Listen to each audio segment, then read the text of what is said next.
So hello guys, welcome back to another video. आज के इस वीडियो में हम एक्सप्लोर करने वाले हैं चित्तौड़गढ़ और मैं आपका होस्ट केवन मेहता आज आपको पूरा चित्तौड़गढ़ किला घुमाने वाला हूँ।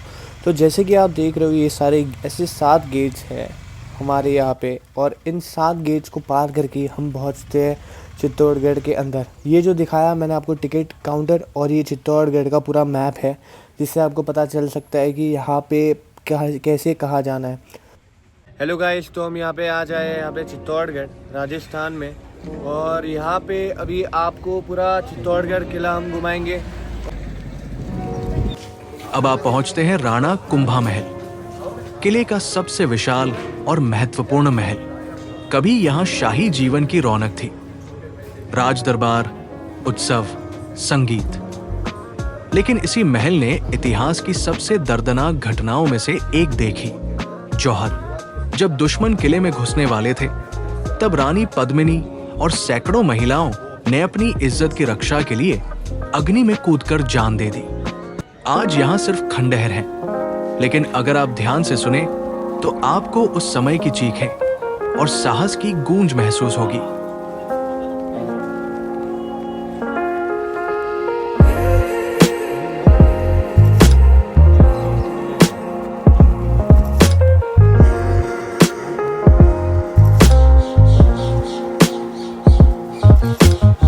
जगह पर रानी पद्मिनी ने जौहर किया था।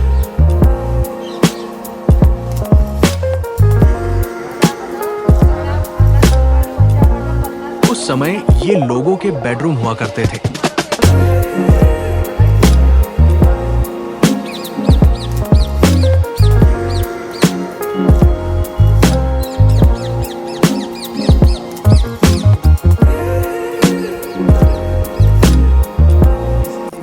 सो गाइस, जैसे कि आपको सामने जो दिख रहा है वो एक रिजर्वियर है। सो लाइक यहाँ पे है ना, सोना रखा जाता था पहले के टाइम पे और यही उनका वो था, ट्रेजरी।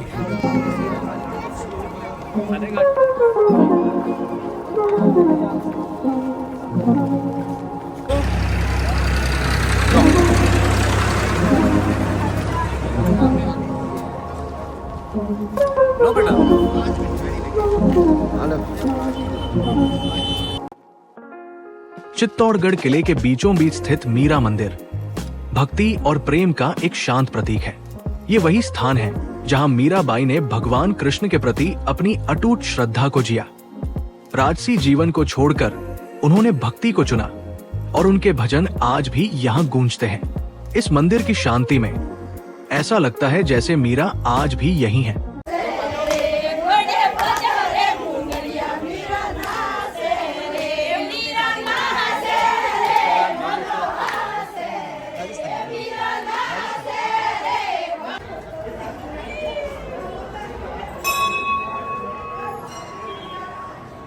यहाँ पे हर जगह पे ना पार्किंग स्पॉट दिए हुए हैं, तो यहाँ पे आप अपनी गाड़ी पार्क करके फिर आप जो भी पॉइंट्स है वो सब विजिट कर सकते हो। तो चलो आपको एक और पॉइंट दिखाता हूँ अभी यहाँ का।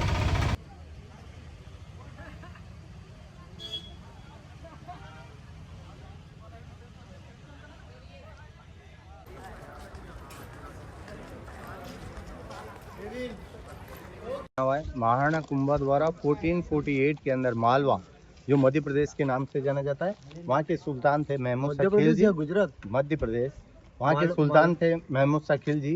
दूसरा स्टेट था गुजरात, जहाँ के सुल्तान थे अहमद शाह, जिन्होंने अहमदाबाद बसाया।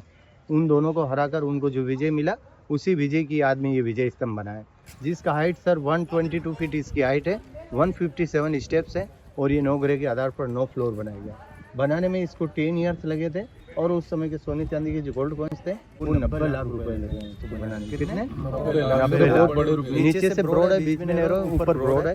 8 फ्लोर तक क्लाइम कर सकते हैं। 9 फ्लोर पे स्टेप्स नहीं होने की वजह से नहीं जाया जाता है। बनाने में 10 वर्ष लगा था। कितना वर्ष लगा? हाँ, और ये कोविड के बाद में इसको क्लोज किया गया अभी।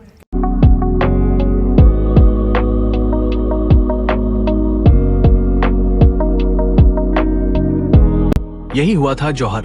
जब हार निश्चित थी, तब रानी पद्मिनी और सैकड़ों महिलाओं ने सम्मान की रक्षा के लिए अग्नि को चुना। ये निर्णय भय का नहीं, बल्कि आत्मसम्मान का प्रतीक था। आज भी इस स्थान पर खड़े होकर उस साहस की गूंज महसूस होती है।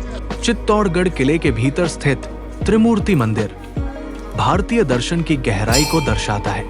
यहाँ एक साथ विराजमान है ब्रह्मा, विष्णु और महेश, सृष्टि, पालन और संहार के प्रतीक। ये मंदिर हमें याद दिलाता है कि जीवन भी एक चक्र है, जहां हर अंत एक नई शुरुआत बनता है। इस स्थान की शांति में एक अद्भुत संतुलन महसूस होता है। चित्तौड़गढ़ किले की ऊंचाई पर यह शांत जलाशय सिर्फ पानी का स्रोत नहीं, ये जीवन का आधार था।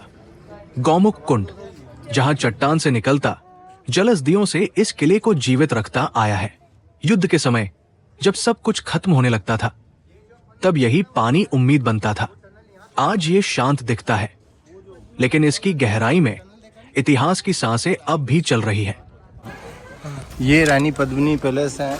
इसी जगह 4 मंथ समर टाइम में रानी पद्मिनी रहा करती थी। चित्तौड़गढ़ किले के भीतर पानी से घिरा ये शांत महल रानी पद्मिनी की कहानी को अपने अंदर समेटे हुए है।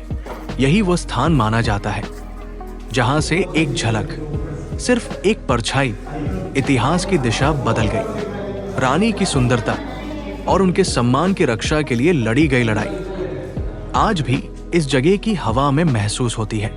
आज सब कुछ शांत है, लेकिन ये महल अब भी उस कहानी को जी रहा है। चित्तौड़गढ़ किले की ये विशाल परकोटा दीवारें सिर्फ पत्थरों से बनी संरचना नहीं है, ये उस समय की सुरक्षा, रणनीति और शौर्य का जीवित प्रमाण है। करीब 700 एकड़ में फैले इस किले को चारों ओर से घेरती ये मजबूत दीवारें दुश्मनों के लिए एक अजेय बाधा थी।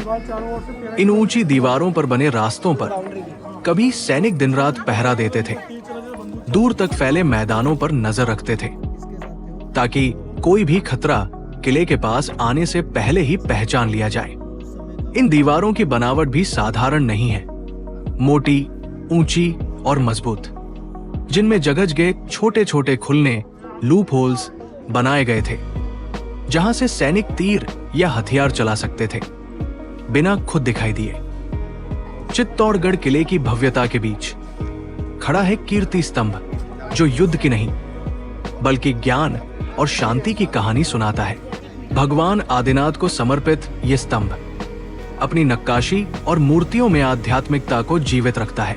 इसके पास स्थित आदिनाथ मंदिर इस अनुभव को और गहरा बना देता है। हम यहाँ पे कल्पना भोजनालय में आए हैं दाल बाटी खाने के लिए। चलो गाइस देखो, जैसे कि आपको बता रहा हूँ, यहाँ पे दाल बाटी चूरमा आ गया।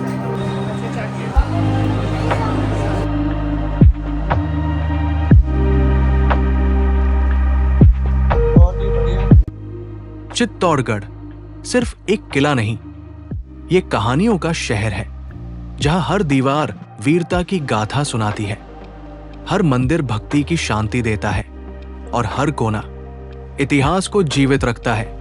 यहां जौहर की आग भी है, मीरा की भक्ति भी और कीर्ति स्तंभ की शांति भी।